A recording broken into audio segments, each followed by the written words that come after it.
Good day, dear friends, and welcome to the world of the International Fab Talks. We are so happy and lucky to get connected to several individuals across the world. We love them when they share their time with us and they inspire us in the right way. That's an added bonus for all of us. When they share their time, it means that they would love to share their thoughts and views with the world. We've had different people from different walks of life sharing their journey with us on the International Fab Talks. They've been able to do their very best when they share their wisdom and experience. It could be a doctor, a psychologist, an author, an academician, or a simple housewife. We'll get to know more about our guest's journey today. She is none other than Srimati Vijay Lakshmi Bharadwaj, joining us all the way from Bahadurgarh, Jajur, Haryana, India. She's a wonderful academician. She's an author, a well-established author. She has written more than 5 books and she has compiled at least 18 books along with other authors. She loves writing and she's a social activist. She's also a wonderful social worker and she focuses on mental health activities, promoting mental health activities, supporting women in the right way and supporting the society in the right way. Let's get to know more about her journey and what inspired her to become an author. We'll get to know more about all of this. We'll get to know more about all of this on the International Fab Talks, my dear friends. Now, join us to welcome our celebrity and guest.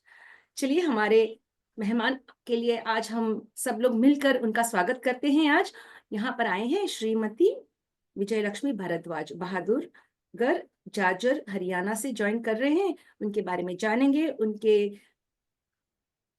लिखने के बारे में। वो एक लेखिका है, तो किस विषय पर लिखती हैं, किन किन बातों पर लिखती हैं, समाज के किस वर्ग के लिए लिखते हैं, उनके लिखने से हमें क्या फायदा होगा और खुद के लिए क्या फायदा है। अगर एक इंसान लिखना शुरू करे तो उनके जीवन में लिखना या पढ़ना क्या मायने रखता है, आज हम सीखेंगे। इस मंच पर हमारे साथ जुड़े हैं हमारे सेलिब्रिटी और guest. She is none other than Shrimati Vijay Lakshmi Bhardwaj from Bahadurgarh, Jharkhand, Haryana and India. So dear friends, we'll welcome our celebrity and guest ma'am. बहुत बहुत धन्यवाद मैम, बहुत बहुत धन्यवाद. Thank you so much for being here with us. आप सभी को मेरा नमस्कार और वेलकम आपका। और मेरा जो आप साक्षात्कार ले रहे हैं उसके लिए मैं आपका धन्यवाद करती हूँ।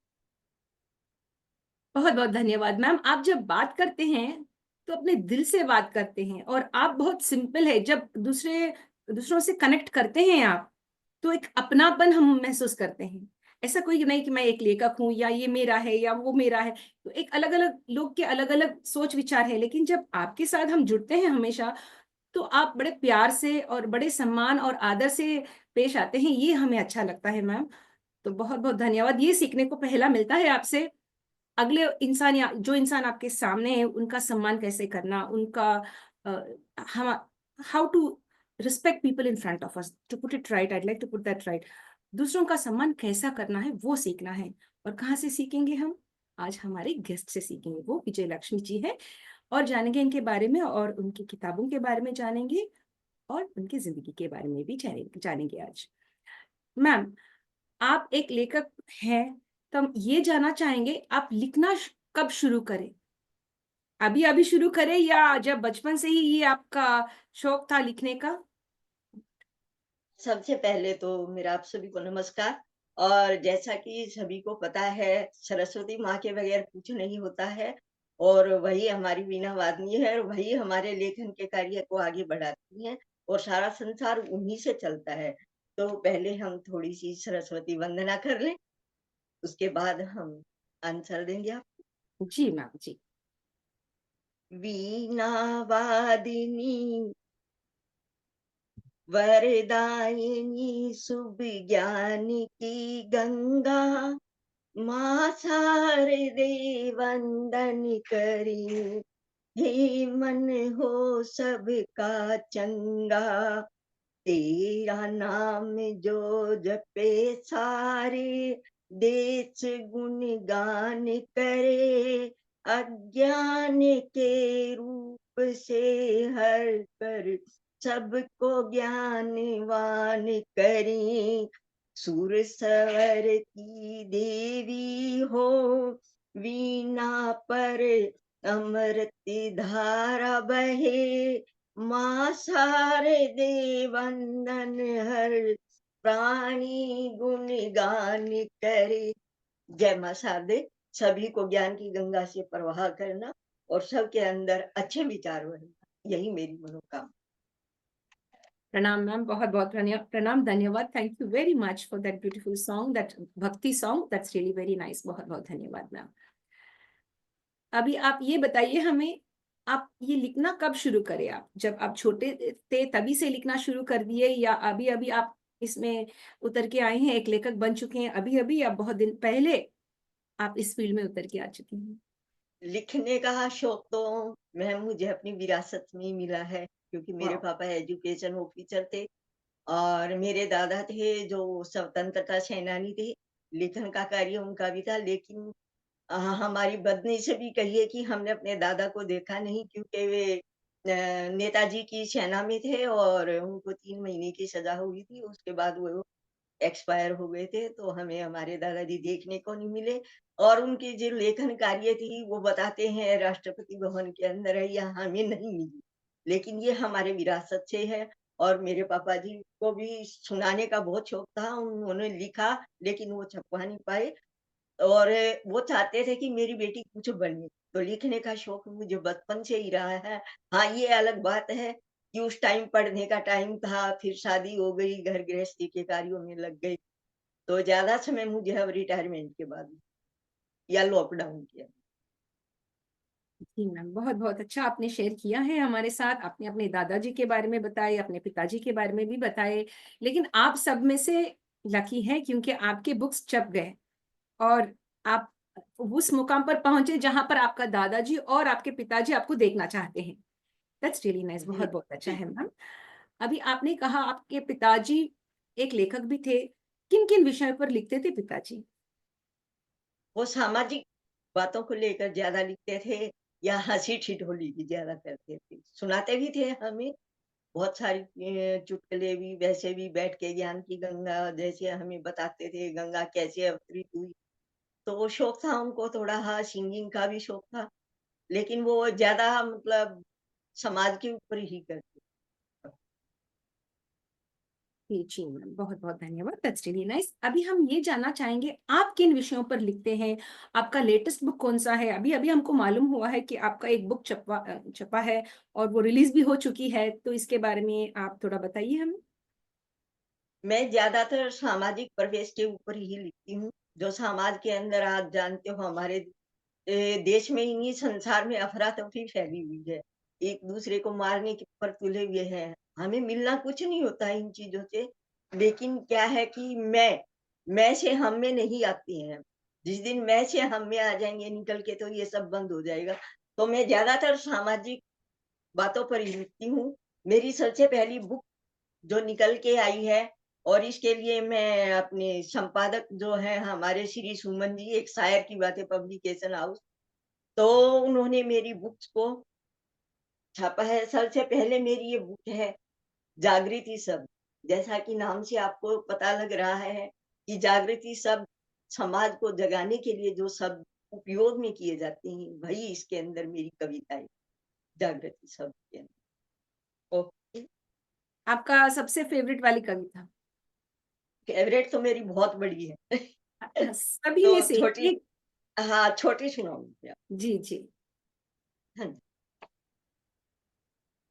So friends, we are connected with our celebrity guest. She is none other than Vijay Lakshmi Bharadwaj, Srimati Vijay Lakshmi Bharadwaj, joining us all the way from Bahadurgarh, Jhajjar, Haryana, India. We'll get to know more about her work on the International Fab Talks and celebrate her journey as an author. चलिए, जैसे पहले हम written work करते थे, जो हमारा अब तो आजकल कॉपियों में होता है, लेकिन पहले हम तख्ती लिखते थे और उसको साफ करते थे, बार-बार लिखते रहते थे, कलम से लिखते थे, ब्लैक इंक होती थी। तो उससे राइटिंग में सुधार होता था बच्चों की। तो उसी पर मैं आपको सुनाती हूँ अपनी कविता है तख्ती। आज बैठे-बैठे मेरे मन में 1970 का दशक ज़माना याद आ गया। जो वो स्कूल के का सुंदर और सुहाना किस्सा याद आ गया। माँ के हाथों से मिला जो बस्ता तैयार करके वो स्कूल जाना याद आ गया। कंधे पर लटका कर स्कूल जाना याद आ गया, पापा की उंगली पकड़कर वो चलना फिर से याद आ गया। कोरी तख्ती पर मुल्तानी मिट्टी मुल्तानी मिट्टी का लगाना याद आ गया। वो सुरमी पेंसिल से लाइनें लगाना याद आ गया। सुलेख से लिए बीड़ी चौड़ी लाइनें ही लगाना याद आ गया। क्योंकि हम सुलेख लिखते थे तो मात्रा के लिए पहले बीड़ी लाइन लगाते थे पेंसिल से और फिर चौड़ी शब्दों के लिए, तो वो ज़माना याद आ गया। तो स्याही की पुड़िया का हमें पानी में घोलकर लिखना याद आ गया। वो कलम जिसको हम बार-बार ऐसे छीलते थे, वो छीलने का तरीका याद आ गया। लेने की कलम स्याही को मिलाना, कलम से हम ऐसे स्याही को मिलाते थे दवात के अंदर पानी डाल के टिकिया आती थी, ब्लैक या पुड़िया आती थी, उससे मिलाते थे। तो कलम से ऐसे घुमाते थे उसको, तो वो ज़माना याद आ गया। तो वो मैडम का तख्ती पर हमें बार-बार साफ करवा के पुतवाना याद आ गया। और जैसे मैडम कहती थी कि कलम उठाओ और बार-बार दोहराओ, वही हमें तख्ती का बार-बार उनका पुतवाना याद आ गया। तो ये मेरी छोटी-सी बीती बातों की है, जो हम बचपन में करते थे। आज के टाइम में तो तख्ती शायद पता ही नहीं है सभी को, तो वो टाइम याद आ गया। वैसे इसके अंदर मेरी कविताएँ हैं, परिवेश के ऊपर हैं, नारियों के ऊपर भी हर तरह से। जी, जी, जी। तो ये बहुत, मेरी बहुत पहली। धन्यवाद। जी मैम, जी मैम। बताइए, आप कुछ बता रहे थे, बताइए। हाँ, तो अभी जैसे इसके बाद मेरी दूसरी बुक आई, जैसे ये है राम की गिलहरी। मैंने सोचा कि सभी के पास इतना टाइम नहीं होता है कि वो पूरी रामायण बैठ के पढ़े, खासकर आज के नवयुवाओं के पास टाइम नहीं होता है, वो कहते हैं समय नहीं है। तो इसके अंदर मैंने रामायण लिखी हुई है ओनली 102 लाइनों में, संपूर्ण रामायण। और इसके अंदर भजन है, जैसे रामलला का मंदिर बना है, वो कैसे बना, किसने बनाया, वो सभी इसके अंदर है। ये मेरी सेकंड बुक है। तो ये एक धार्मिक बुक है मेरी, बिल्कुल समाज को धर्म के प्रति जागरूक करने की। जी मैम। मैम, इसमें से भी हमें 2 लाइन सुना दीजिए ना। हमारे तो सभी दर्शक कुछ हो जाएंगे।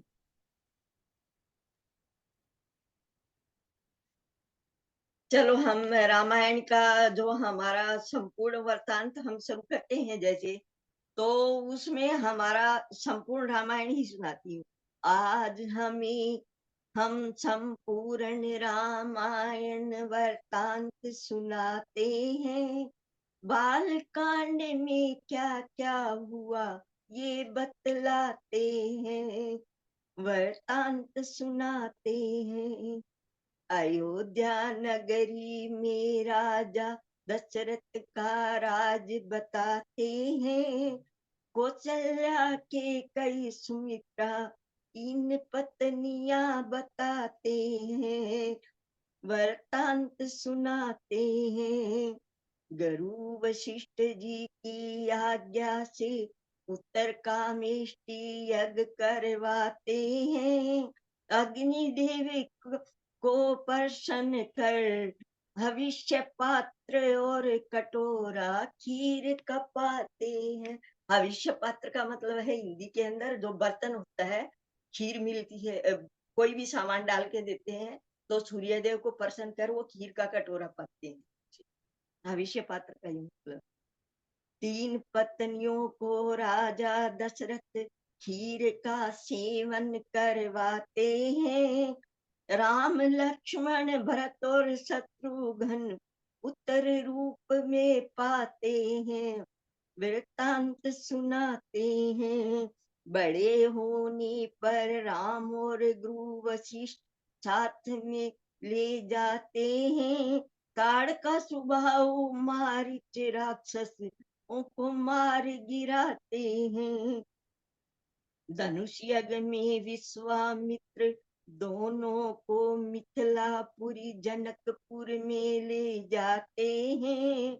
शिव धनुष तोड़ने पर राम और सीता का विवाह रचाते हैं, वृत्तांत सुनाते हैं। तो ये मेरा इसके अंदर से बालकांड जो पहला कांड होता है, वही मैंने रामायण का आपको सुनाया है। क्योंकि हम पढ़ते हैं रामायण में तो बहुत ज्यादा बड़ा हो जाता है, लेकिन मैं ये काव्य माध्यम में लिखा है।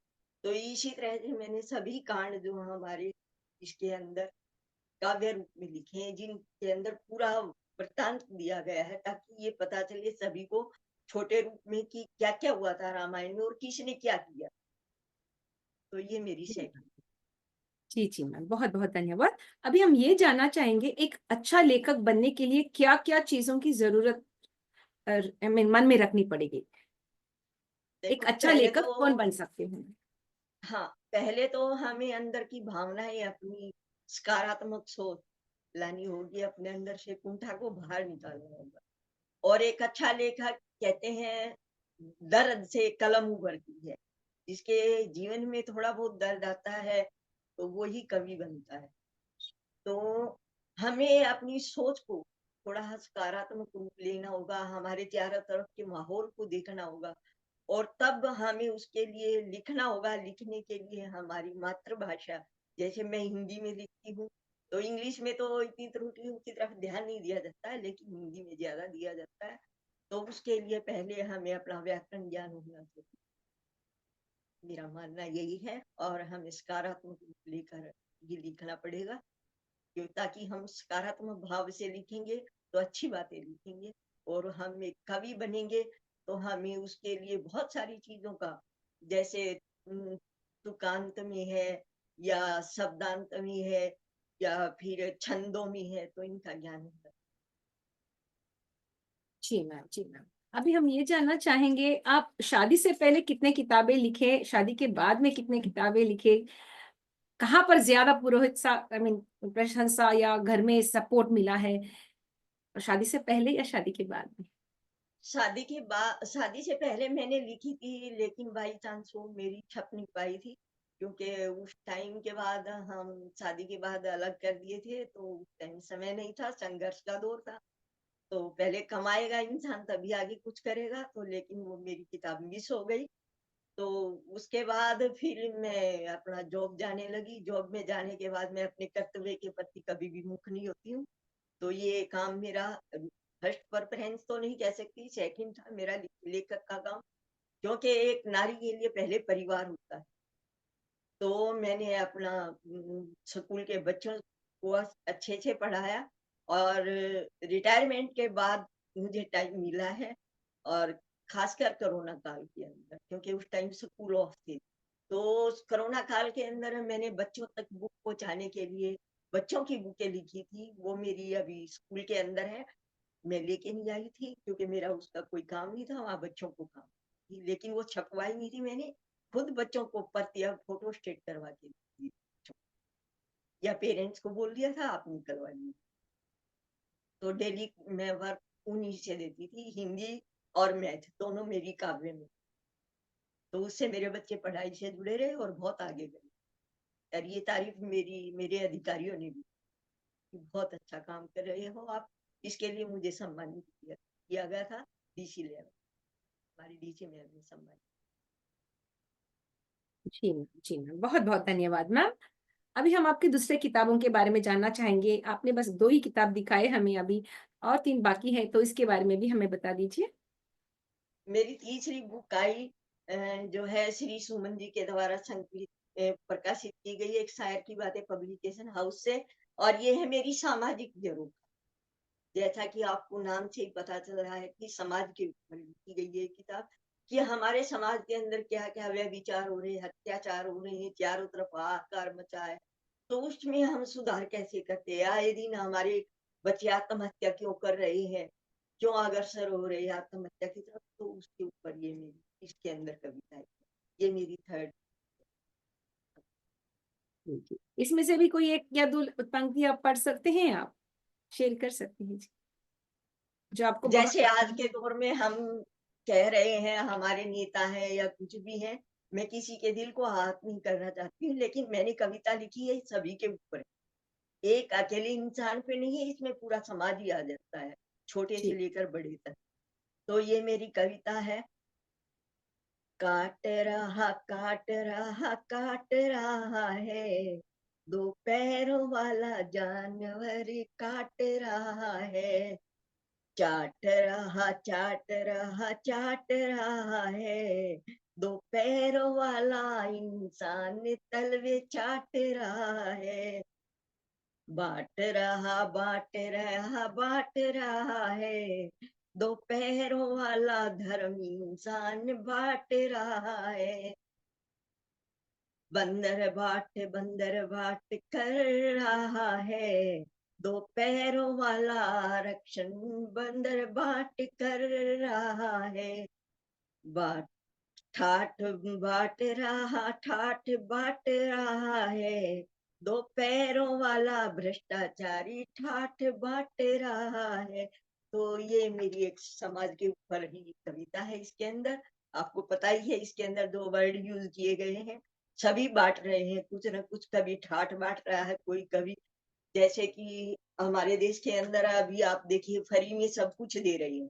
उनको मेहनत करना क्यों नहीं सिखा रही सरकार? तो वो बांट ही रहे हैं ना। अगर मेहनत करना सिखाए, हाँ, उनको हमारे देश के अंदर शिक्षा और चिकित्सा दो चीज फ्री होनी चाहिए, बाकी कोई चीज फ्री नहीं होनी चाहिए। बच्चा पढ़ेगा फ्री में, जो गुणवान है वही आगे जाएगा।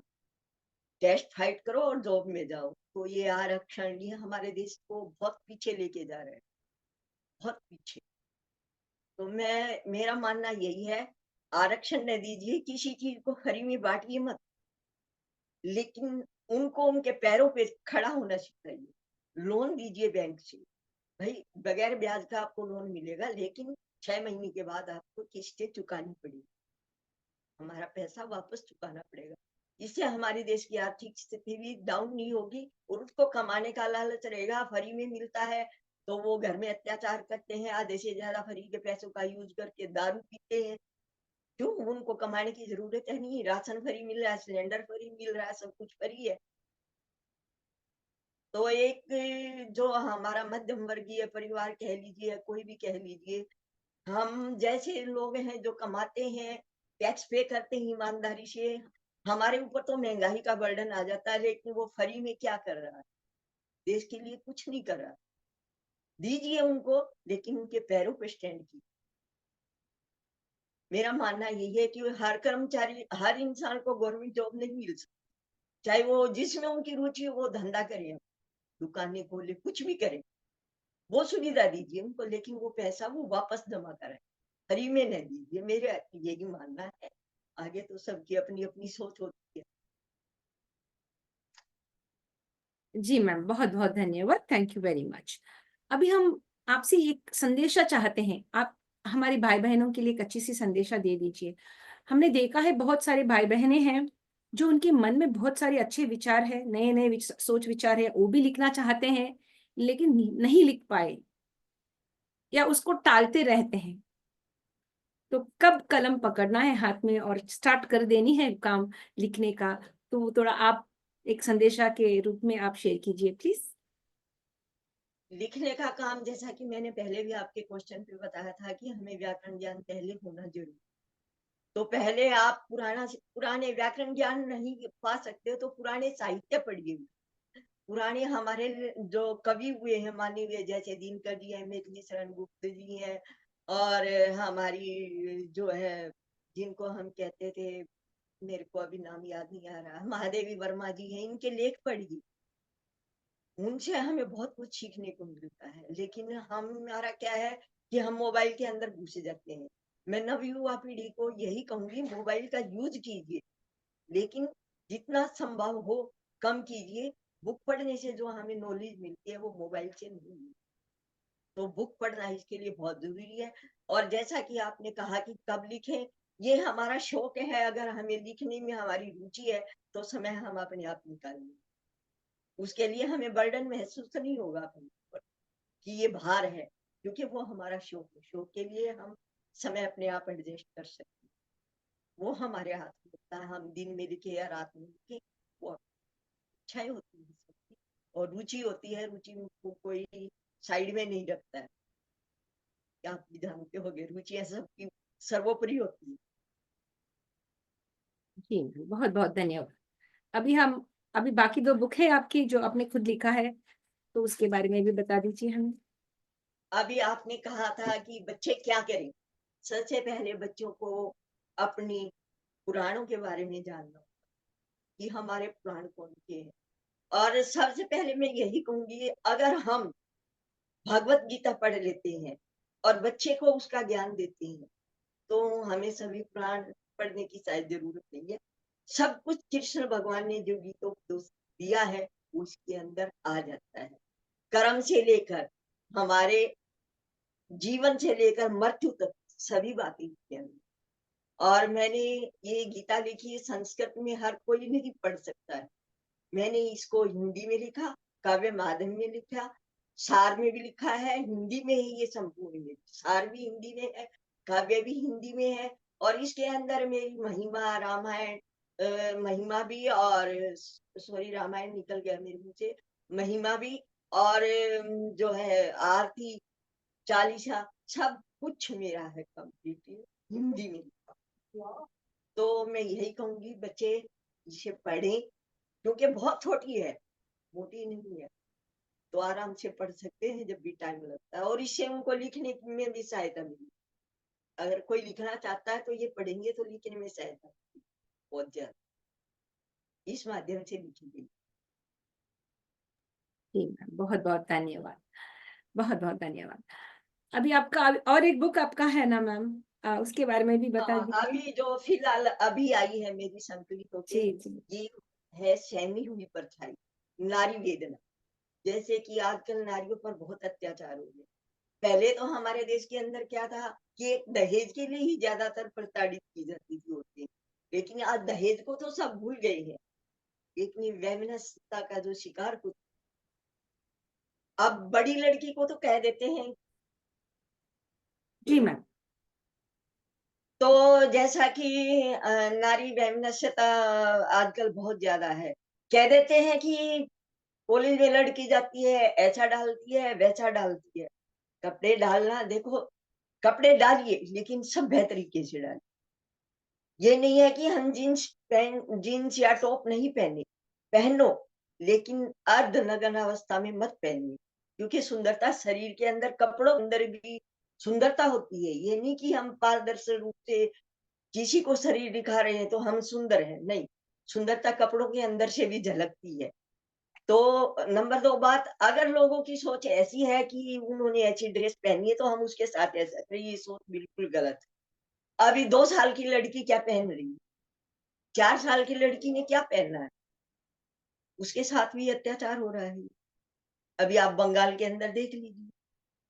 तो कहते हैं कि जैसे कल परसों बात आई हुई थी, मैंने क्वेश्चन का आंसर भी दिया था उसका। तो उसपे बात आई हुई थी कि मानव अधिकार, हम कुछ करें तो मानव अधिकार आगे आता है। मानव अधिकार मानवों के लिए है, दानवों के लिए नहीं। दानवों के लिए तो हथियार है, तभी मानते हैं।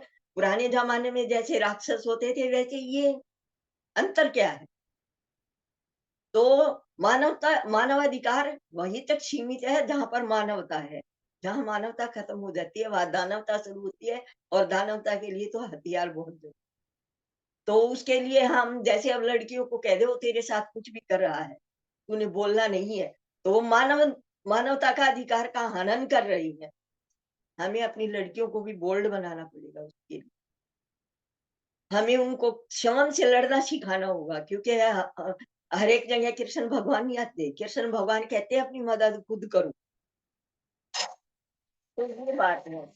तो इसलिए जो है, मैं इसके ऊपर मैंने ये सहमी परछाई नारी वेदना पर ही मेरा संपूर्ण साहित्य है ये। तो ये मैंने अभी लिखा है, और ये मेरा अभी आया है, 4-5 दिन हुए हैं संकलित होके। और अभी एक बुक मेरी जो है जिस पे कार्य चला हुआ है, वो है शिवपुराण पर आधारित काव्य माध्यम में, महेश मंथन।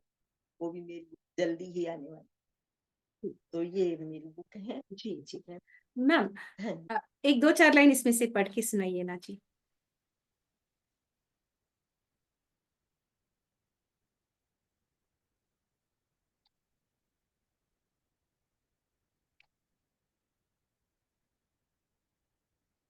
Friends, we are connected with our celebrity guest. She is none other than Srimati Vijay Lakshmi Bharadwaj, joining us all the way from Bahadurgarh, Jajjar, Haryana, India. She's an author, a writer.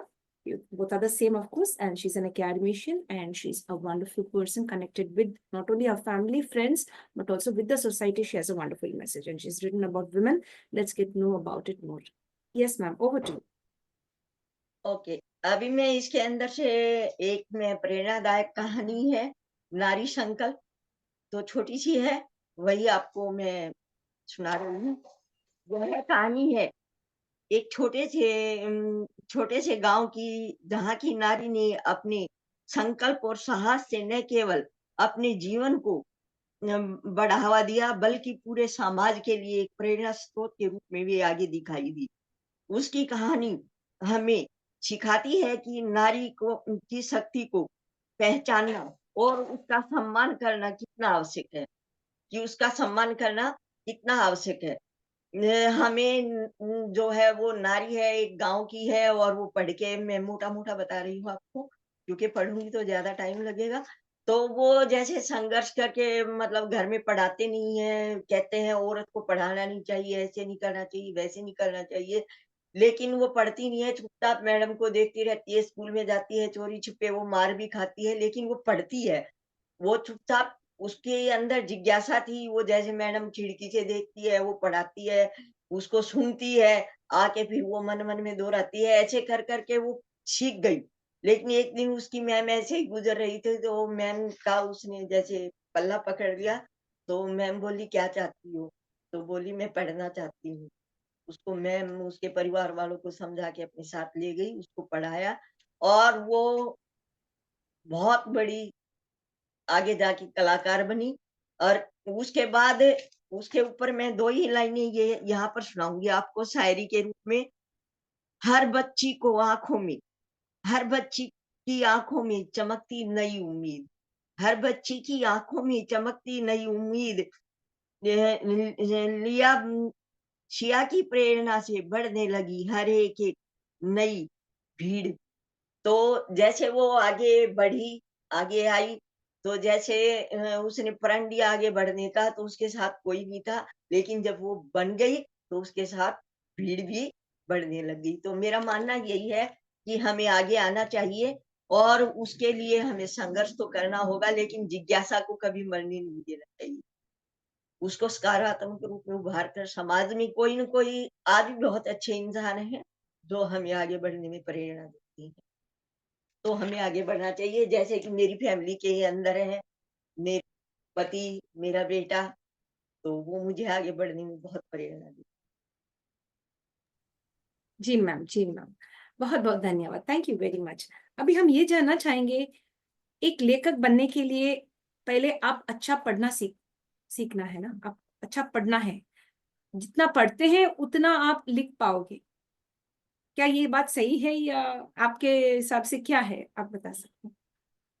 बिल्कुल सही है, पढ़ने से हमारी जिज्ञासा की प्रवृत्ति है जो है, वो और बढ़ जाती है, और उससे हम कुछ सीखते हैं। इंसान हर पल कुछ न कुछ सीखता है, और बुकें तो हमारी सच्ची दोस्त होती हैं, इनको हम जितना पढ़ेंगे, उतना हम आगे बढ़ेंगे। जैसे मैंने अपनी मेरी ये 5 बुकें तो अभी संकलित होके आई हैं, लेकिन उससे पहले मेरी साझा संकलन 1-1 कविता या 4 या 5 ऐसे मेरी कविता छप के आई हुई है, और वे मेरी बुक में कम से कम 18-19 बुकों में है। तो ये तो मेरी एकल बुक थी, और वो मेरी साझा संकलन है। तो हम पहले छोटी, कहते हैं एक सीढ़ी चढ़िए तभी 20वीं सीढ़ी जाएँगे। तो पहले छोटे रूप में लिखना शुरू कीजिए, उनको अखबारों में छपवाइए, तो उससे हमारी जिज्ञासा की प्रवृत्ति आएगी, लोग पढ़ेंगे। और कई बार हम देखते हैं कि कोई हमारी गलतियाँ हमें बताता है, तो हमें गुस्सा आता है। लेकिन गुस्सा नहीं करना चाहिए, वो हमारी गलतियाँ बताते हैं, तो हमें उसमें सुधार करना चाहिए। जो संपूर्ण कोई भी सृष्टि में नहीं है, कमियाँ सबके अंदर हैं, और लिखने में तो हो भी जाती हैं, कोई ऐसी बात नहीं है। और आजकल तो नॉर्मल सी बात है, क्योंकि टाइपिंग चलती है, हाथ से कोई लिखता ही नहीं है। तो टाइपिंग में तो मिस्टेक होना अनिवार्य है, तो इसीलिए पढ़िए उनको, लिखने के बाद पहले पढ़िए, अपनी गलतियों को खुद देखिए। अगर फिर भी कोई हमें बताता है कि यहाँ गलती है, तो उसको स्वीकार कीजिए, गुस्सा नहीं कीजिए। तभी हम एक अच्छे कवि बन पाएँगे, वरना तो नहीं। जी, जी। बहुत-बहुत धन्यवाद। बहुत अच्छा लगा हमें आप ये सब शेयर कर रहे हैं हमारे साथ। That's really very, very nice. Ma'am, अभी आप दूसरे लेखकों के साथ मिल-जुल कर काम भी कर रहे हैं, तो इसके बारे में बताना चाहेंगे आप? हमारे हाँ दर्शक जी, भी उत्सुक मैं हैं सुनने के लिए। जैसे जैसे जो है मेरी काव्य धारा है, प्रसाद रावल जी जमी के द्वारा लिखी गई बुक है ये, तो ये मेरी साझा संकलन है। और इसके अलावा मेरी जो है आँख भर उमंग है, शब्दांजलि पूर्वजों की, जो हमारे जो जैसे हम अपने ये निकालते हैं कनागत वगैरह, जैसे हमारे लोकल भाषा में तो कनागत बोलते हैं। और पितृ पक्ष जो आते हैं हमारे, उसके अंदर हम खाना वगैरह बना के निकालते हैं। तो इसमें उसी के अंदर हमारी कविताएँ दी गई हैं, सभी की कविताएँ हैं इसके अंदर। शब्दांजलि पूर्वजों की नाम है इसका। और ये मुन्ना लाल देवरा जी ने संकलित की है। हमें भी अधिकार है, ये नारियों के ऊपर है। जैसे हमारे अ, जो है जिनको कहते हैं हम कि हिजड़े बोलते हैं जिनको, अब मेरे को उनका सिंगल नाम याद नहीं आ रहा है। तो अभी वो शब्द मतलब खत्म हो चुका है उसके अंदर। तो उसी पर आधारित है कि उनकी लाइफ में क्या-क्या होता है और वे एक अच्छी जगह निकल जाए तो क्या कर सकते हैं। वे बहुत अच्छा कार्य कर सकते हैं, तो ये उनकी वेदना पर आधारित है मेरी। फिर आगे आती है मेरी साहित्य प्रेमी, जो साहित्य से प्रेम करते हैं उनको ये बुक ज़रूर पढ़नी चाहिए। उसके अंदर भी मेरी कविता आई हुई है। और इनके जो लेखक हैं, जो संपादक हैं, वो शीला सिंह जी हैं और सागर दहलवी जी हैं। फिर इसके बाद किलकारी, किलकारी में सिर्फ़ ओनली बच्चों की कविताएँ हैं। तो ये सुमंगल सुमन जी के द्वारा संपादित की गई है। और भारत की परंपरा दीपावली, कि भारत में दीपावली कैसे शुरू हुई, कहाँ से शुरू हुई, तो इसके ऊपर सभी मिली-जुली कविताएँ हैं। और ये हमारी दीवांजलि गर्ग मैम जी ने संपादित की हैं। इसके बाद तरंगिणी है दिव्यांजलि शर्मा की। फिर काव्य नगरी है चंदन केसरी जी की। दहेज दानव, कि दहेज एक दानव का रूप है। इसके ऊपर ये भी हमारे अशोक धीवर जी और पांडे जी के द्वारा संपादित की गई हैं। कहानी लोक, इसके अंदर सभी कहानियाँ हैं मिली-जुली। और ये हमारी चंदन केसरी जी के द्वारा। महक शब्दों की, ये भी हमारी चंदन केसरी जी के द्वारा। शब्दांजलि पूर्वजों की, ये दूसरा संकलन आया था, तो ये भी हमारा उन्हीं के द्वारा लिखा गया है। शिव ही सत्य है, तो इसमें शिव जी भगवान के ऊपर सभी जो हमारी धार्मिक कविताएँ हैं वो हैं। ये पी यादव जी ओज के द्वारा संपादित की गई है। तो ऐसे बहुत सारी बुक हैं, है नमन उनको, जैसे इसके अंदर सभी हमारे जितने शहीद हुए हैं, उनके ऊपर कविताएँ हैं। और ये हमारी कमल लाल दहिया जी के द्वारा संपादित की गई है। तो अक्षर से शब्दों तक, ये भी हमारी जो है हम कैसे लिखते हैं, अक्षर से शुरू करते हैं और शब्दों तक कैसे पहुँचते हैं, हम बोलते हैं तो अक्षर से शुरू करते हैं, शब्दों तक कैसे जाते हैं, ये हमारी उसके ऊपर है। और ये डॉक्टर राजगोपाल पाटिल जी के द्वारा संपादित की गई है। ऐसे बहुत सारी बुकें हैं और बहुत सारी गई भी हुई हैं। अभी 2 और मेरी साझा संकलन में गई कविता है, उसके अंदर 5-5 कविताएँ। जी, जी मैम। बहुत-बहुत धन्यवाद। Thank you very much. अभी हम ये जानना चाहेंगे, आप हरियाणा से हैं, तो हरियाणा का पकवान अलग है। भारत के अनेक-अनेक देशों अनेक-अनेक जगहों में अलग-अलग पकवान होती है, तो हरियाणा में भी अलग-अलग होता होगा। तो आप क्या हरियाणा की डिशेज़ के बारे में, खाना के बारे में या भोजन के बारे में कभी आपने सोचा एक किताब में लिखूँ कि कैसे बनाते हैं खाना यहाँ पर, ताकि आपकी किताब भारत के हर कोने में पढ़ सकते हैं और वो हरियाणा के स्टाइल में खाना बना सकते हैं? ये एक आपने बहुत अच्छा क्वेश्चन किया है। और मैंने बहुत पहले सोचा था कि मैं इसके ऊपर लिखूं, हरियाणा की डिशेज हैं या हमारे भारत की डिशेज हैं उनके ऊपर मैं लिखूं। लेकिन फिर मैंने अपना मन चेंज किया, क्योंकि लोग आजकल लोग बुक्स कम पढ़ते हैं और आपको पता है यूट्यूब चैनल बहुत सारे चले हुए हैं, जिसमें पाक कला के बारे में बताते हैं। तो ज्यादातर लोग मैं देखती हूँ गृहिणियां मोबाइल पे यूट्यूब चला लेती हैं और किचन में खड़े-खड़े उसको देखते-देखते ही अपना खाना बनाती हैं। तो शायद मैंने फिर ये ऐसा विचार आने के बाद मैंने लिखने का वो मैटर वहीं खत्म कर दिया। तो हमारे हरियाणा में दूध दही आपको पता ही है प्रसिद्ध है, दूध दही और मक्खन यहाँ का खाना प्रसिद्ध है। और जैसे सर्दी के अंदर हमारे यहाँ मोटा अनाज ज्यादा खाया जाता है, बारीक कम खाया जाता है, लेकिन आजकल के बच्चे तो फास्ट फूड की तरफ चल दिए हैं। फास्ट फूड खाना सबसे हानिकारक हो रहा हमारे लिए, क्योंकि जो चीज जितनी गति से चलती है उतना ही हमारे लिए नुकसानदायक है। तो फास्ट का मतलब तो तेज हो गया, जो जल्दी से खाना पकाया गया है ऐसे ही, तो वो हमारे शरीर के लिए हानिकारक है। हम मैं मेरे घर के अंदर मेरी बहू खाती है सिर्फ फास्ट फूड, बाकी कोई नहीं खाता है, क्योंकि वो बाहर रही थी, थोड़ा-सा वहाँ से आदत है उसको। अब तो बहुत कम हो गया है उसका। लेकिन मैं अपना खाना घर के अंदर ही बनाती हूँ, जो भी खाते हैं। संडे वाले दिन सभी बैठ के खाते हैं, जिसकी जो चॉइस है वो मैं घर में, हम बाहर का नहीं खाते।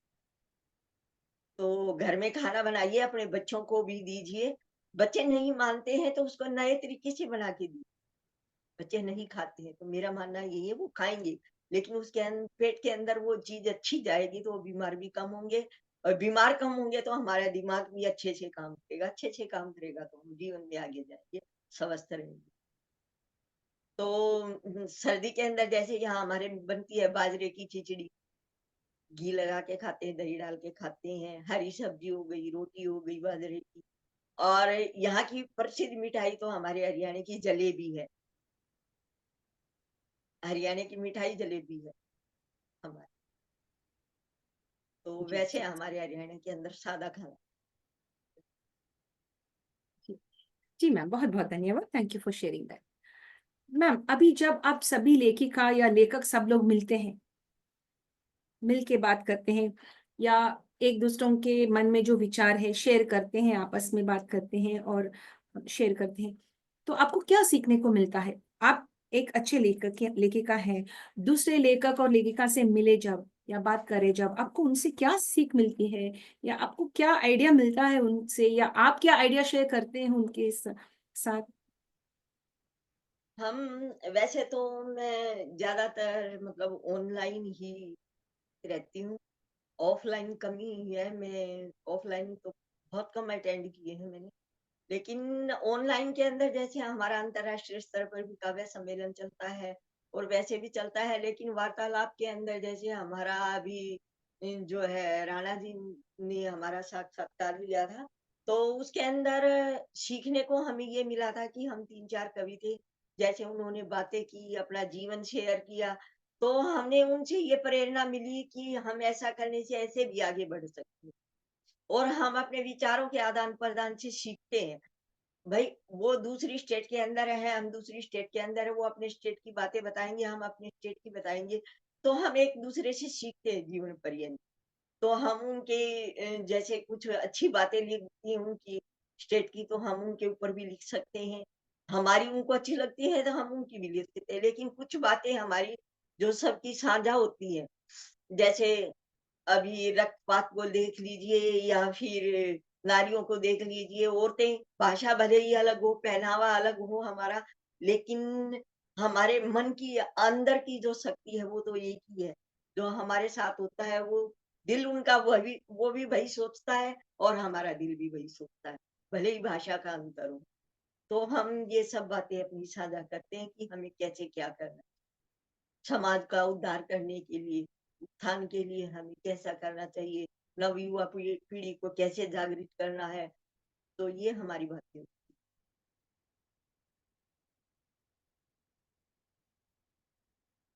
जी मैम, बहुत बहुत धन्यवाद, शुक्रिया। That's really very nice, thank you very much. बहुत बहुत धन्यवाद मैम, आपने हमारे साथ वक्त बिताया है, अपनी किताबों के बारे में हमें जानकारी दिया है। बहुत बहुत धन्यवाद। आगे भी आना है इस मंच पर और आपके समय हमारे साथ बितानी है। बहुत बहुत धन्यवाद। स्वागत है, और मैं ज़रूर आऊँगी आगे, और जल्द ही आऊँगी। बहुत बहुत धन्यवाद। Thank you ma'am, thank you. Well So dear friends, yeah, thank you so much, dear. Thank you.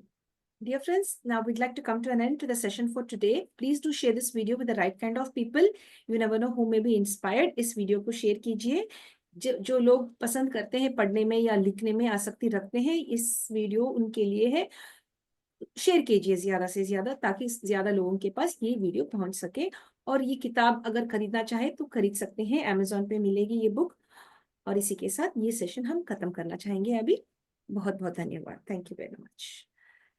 If you like what we are doing, my dear friends, on the International Fab Talks, stay connected with us. Like, comment, subscribe, and share to the International Fab Talks. Above all, use your time very efficiently. If you love to be a writer, you could be a writer and put in your thoughts and views on pen and paper, and you could really earn a lot of money by putting your thoughts on pen and paper and becoming a great author and writer as well. With this, we'd like to sign off now from the International Fab Talks. Stay connected and stay blessed. Dhanyavad, man.